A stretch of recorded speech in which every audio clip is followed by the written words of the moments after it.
Olá, meu nome é Pedro. Sejam muito bem-vindos à segunda edição do nosso projeto de extensão, o PodGest, um projeto de extensão organizado pelos estudantes da Suprema e orientado pela professora e doutora Patrícia Boechat, em que nós discutimos assuntos relacionados à ginecologia, obstetrícia e, no tema de hoje, também relacionado muito à pediatria. Olá, meu nome é Milena e nós estamos aqui para falar de um tema extremamente importante sobre o acompanhamento pré-natal e também o aleitamento materno nos primeiros anos de vida do bebê. E eu gostaria de agradecer, antes de tudo, a Suprema por ter nos oferecido, nos cedido o espaço e também todo o aparato para que a gente pudesse estar gravando esse episódio para vocês. E hoje aqui temos conosco a doutora Raquel Oliveira Carmo. Ela é médica, pediatra e neonatologista, formada na Universidade Federal de Juiz de Fora. Ela fez pediatria no Hospital da Polícia Militar de Minas Gerais e a subespecialização em neonatologia no Hospital Universitário da Universidade Federal de Juiz de Fora também, além de mestrado em ultrassonografia point of care na UFJF também. Muito obrigado por nos doar esse tempo, tá? Dessa sua agenda ocupada, que a gente tem certeza que é. E seja muito bem-vindo. Obrigada pelo convite, feliz de estar aqui também. Então, para a gente começar, a fim de a gente esclarecer um pouco mais sobre esse tema, a gente vai começar com algumas perguntas relacionadas principalmente ao pré-natal, para a gente dar uma sequência.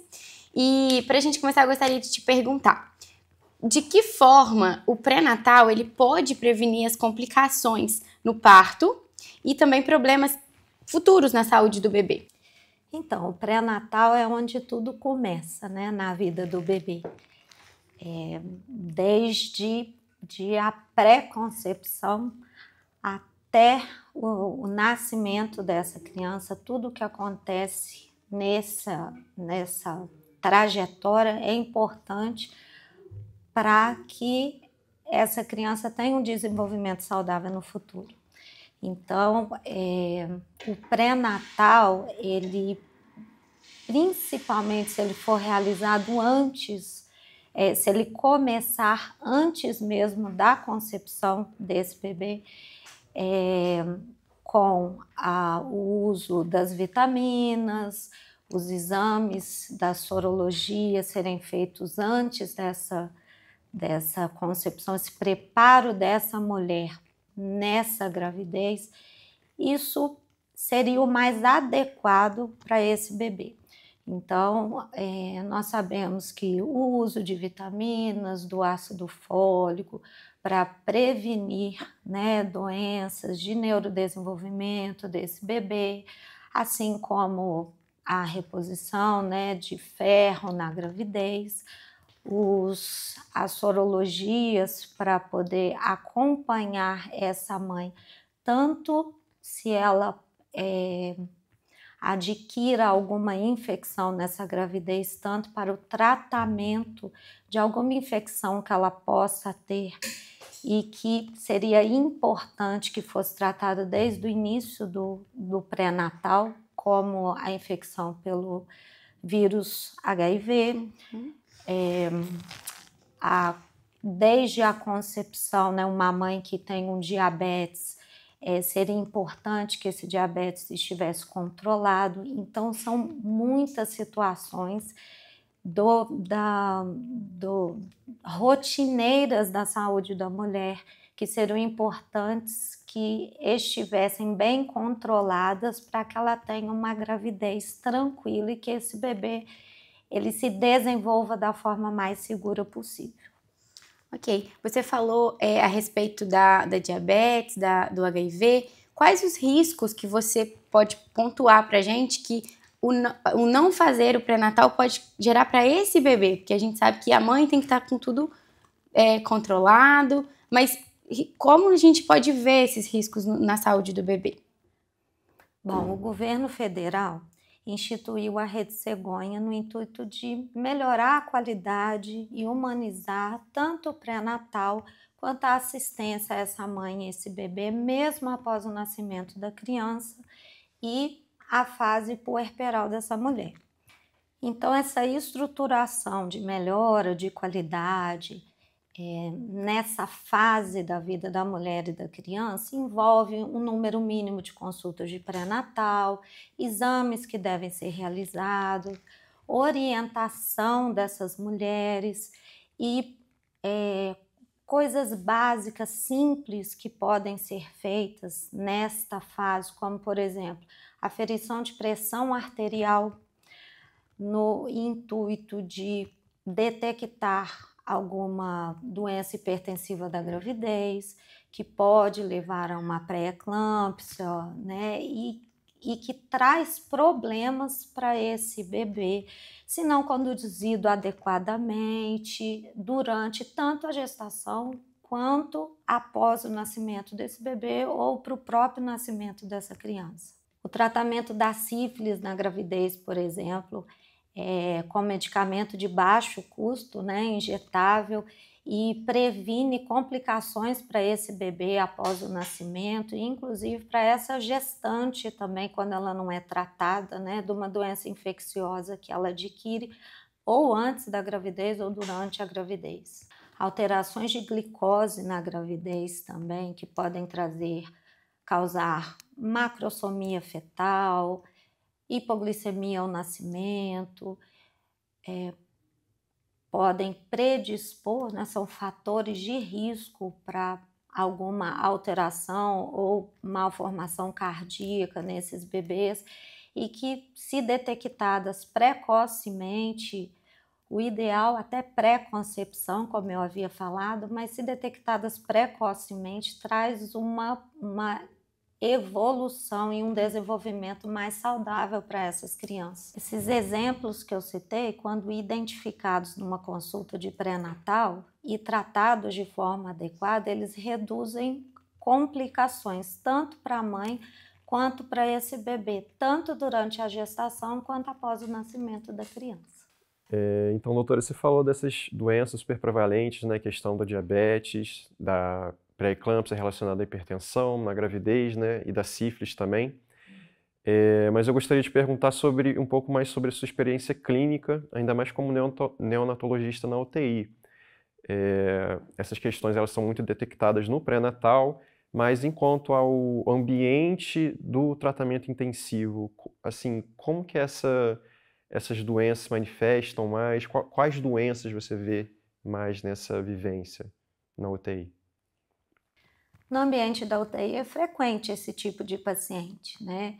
São bebês, às vezes, com crescimento intrauterino restrito por uma doença hipertensiva da gravidez que evoluiu com uma pré-eclâmpsia, eclâmpsia, um diabetes materno que causou uma macrosomia fetal e esse bebê evoluiu com um distúrbio respiratório ou uma hipoglicemia que fez com que ele tivesse que ser admitido na UTI, às vezes bebê termo numa gestação de baixo risco que evoluiu com alguma intercorrência, às vezes na fase ali do periparto e necessitou de ser admitido na UTI por algum suporte ventilatório, enfim.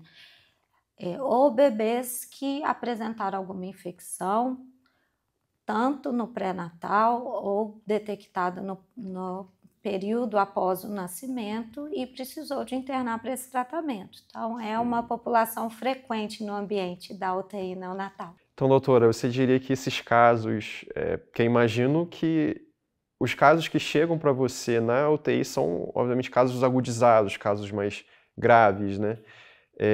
Mas eu gostaria de te perguntar se você acha que esses casos que chegam para você são justamente devido a um pré-natal que não foi feito de forma adequada ou que não foi feito, assim, a importância do pré-natal na prevenção desses casos. A gente sabe que o pré-natal bem feito tem total importância para minimizar esses casos. Zerar ou impedir que alguma complicação ou que alguma doença materna não influencie no nascimento do bebê, a gente sabe que isso não é uma coisa possível, né? Lógico que um pré-natal bem feito influencia muito e faz muita falta porque às vezes esse bebê, ele talvez chegasse para nós em consequência de algum problema materno ou de alguma intercorrência, porém de uma forma não tão grave ou de uma forma com um desfecho melhor no desenvolvimento dessa criança, se ela tivesse sido adequadamente conduzida. O pré-natal, ele, com todas as ações que têm sido feitas, nós sabemos que tem melhorado muito, tanto a assistência quanto a abrangência do pré-natal para essas gestantes. Nem todas as gestantes realizam o número mínimo de consultas preconizadas no pré-natal. E por vários motivos, por acessibilidade em alguns locais, falta de conscientização, de informação.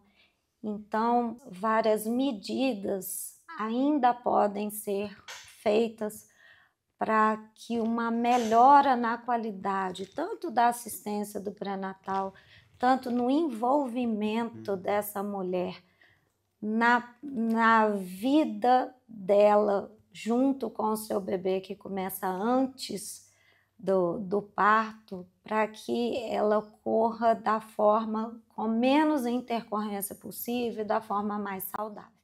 Bom, agora mudando um pouco a temática, a gente vai falar um pouco sobre o aleitamento materno. E eu queria que você pontuasse para a gente os principais benefícios do aleitamento materno para o bebê nesse primeiro ano de vida, que a gente sabe que é tão importante.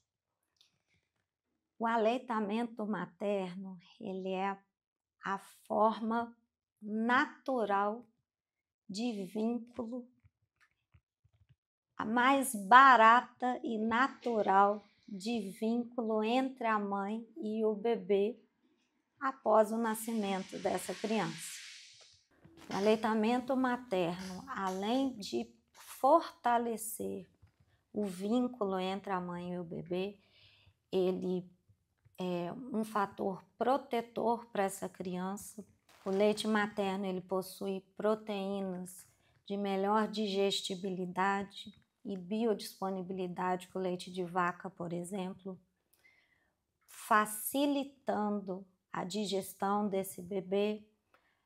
Ele tem menos componente alérgeno para esse bebê. O aleitamento materno, ele promove a proliferação de bifidobactérias e lactobacilos, que são melhores para o bebê do que as enterobactérias, por exemplo, que seriam as bactérias que são mais comuns naquele bebê que foi alimentado, nutrido nos primeiros meses de vida com o leite de vaca. Promove o desenvolvimento neurológico através do ácido araquidônico e do DHA, além de ser de baixo custo para essa mulher que está amamentando essa criança. Doutor, eu gostaria de perguntar também, esse aleitamento materno, ele tem seus benefícios, claro, como a senhora disse, mas é recomendado quanto tempo? Tem um tempo de recomendação que deve ser feito o aleitamento, se ele se estende ou ele é encurtado por alguma razão?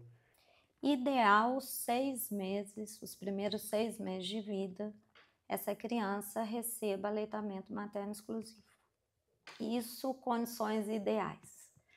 Sabemos que, dependendo do trabalho dessa mulher, ela não consegue licença maternidade por esse tempo todo, mesmo tendo períodos de descanso que ela poderia amamentar durante o trabalho, inclusive, mas nem sempre isso é possível. Alguns empregos públicos, inclusive, já promovem esse aleitamento materno na medida em que eles estendem e beneficiam essa mulher com a licença maternidade de 6 meses, mas isso não é uma realidade de todas as mulheres no Brasil, infelizmente. Eu queria agora que você apontasse pra gente os desafios mais comuns que essas mulheres enfrentam na amamentação. A gente sabe que algumas numa primeira gestação, por exemplo, pode ter dificuldade de realizar essa amamentação. Quais são os desafios que você mais presenciou na sua prática? Dentro da UTI, esses bebês, quando são prematuros, eles precisam aprender a sugar. Na minha realidade da UTI, isso acaba sendo um motivo frequente de dificuldade no aleitamento materno por essa situação de uma mãe que precisa aprender e um bebê que precisa aprender também a fase da amamentação. Quando falamos de um bebê termo, por exemplo, existem outras dificuldades sem ser a do reflexo, de busca e apreensão ou de sucção, que nos bebês muito prematuros, né, não ocorre. Esse bebê ele ainda não tem condições de realizar a sucção de maneira adequada, mas o bebê termo, às vezes essa mulher ou esse bebê maior de 34 semanas também apresenta algumas dificuldades, como, por exemplo, uma mãe que tem, às vezes, um mamilo invertido, que nós sabemos que não impede a amamentação, porém são algumas dificuldades que a gente vê na prática e que são relatadas, passíveis de algumas medidas para melhorar essa situação. A pega incorreta também é frequente desses bebês, mesmo os bebês que sabem sugar, essa pega incorreta às vezes é motivo de uma mama que acaba ficando dolorida ou às vezes até machucada, e que quando a gente muda essa pega, melhora essa parte, esse bebê e essa mãe, eles conseguem evoluir nessa parte de sucção de maneira mais adequada. Tem algumas situações como uma mama muito túrgida, mulheres que já realizaram alguma cirurgia nas mamas, e aí são casos que devem ser avaliados individualmente para poder serem realizadas as medidas mais adequadas em cada situação. Doutora, para encerrar, eu gostaria de fazer uma pergunta para a senhora e eu gostaria de perguntar se você tem alguma mensagem que você gostaria de deixar para futuras mamães, né, sobre a importância dos cuidados durante a gestação, nessa questão do pré-natal que a gente discutiu, né, e também nos primeiros meses de vida do bebê, assim. Eu acho importante para essa mulher no período fértil, que encontra-se numa fase de querer engravidar ou que já encontra-se na gestação, no período do pré-natal, que ela procure, além do que é oferecido pelo sistema de saúde para ela, que ela também procure se informar e participar ativamente, tanto dos grupos que forem oferecidos, próprios para a situação em que ela se encontre naquela época, seja de gestante, seja de educação reprodutiva, seja de amamentação. Nós temos no Brasil o Banco de Leite, que é uma rede bem complexa e completa sobre essa assistência à amamentação para as mulheres que encontram nessa fase ou mesmo no pré-natal. Então eu acho importante que elas busquem se informar além do que está disponível e do que é oferecido, que elas tenham uma busca ativa também do conhecimento para tentar minimizar algum problema ou melhorar, inclusive, a segurança e o emocional dessa mulher, tanto fortalecendo esse vínculo dela na gravidez, quanto melhorando a qualidade tanto para ela, tanto para esse bebê nessa nova fase da vida dessa mulher, desse binômio mãe e filho. deixando bem claro aqui que na amamentação e em qualquer fase, tanto da gestação, da pré-concepção, do puerpério, a presença do pai.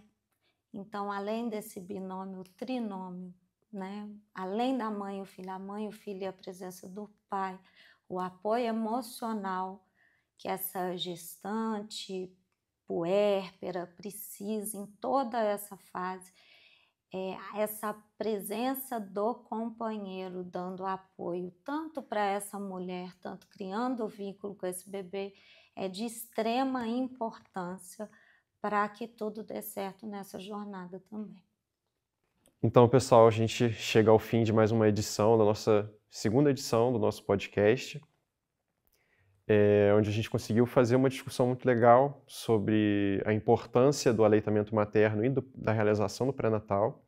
Eu gostaria de agradecer à doutora Raquel por dispor do seu tempo para estar aqui com a gente, para ensinar a gente sobre esse tema tão importante na ginecologia e obstetrícia e também na pediatria, né? Eu que agradeço o convite. Obrigada. Gostaria de lembrar também a todos os nossos ouvintes que tudo que foi falado aqui não substitui de maneira nenhuma o acompanhamento de um profissional de saúde. E eu gostaria de reforçar, né, como foi falado pela doutora, a importância de se realizar o pré-natal, então da gestante estar realizando suas consultas e também, né, do aconselhamento pré-concepcional, como ela abordou muito bem, a importância e o impacto disso tanto para a mãe quanto para o bebê. E eu gostaria de agradecer a todos vocês que nos acompanharam até aqui. Esperamos vocês no nosso próximo encontro.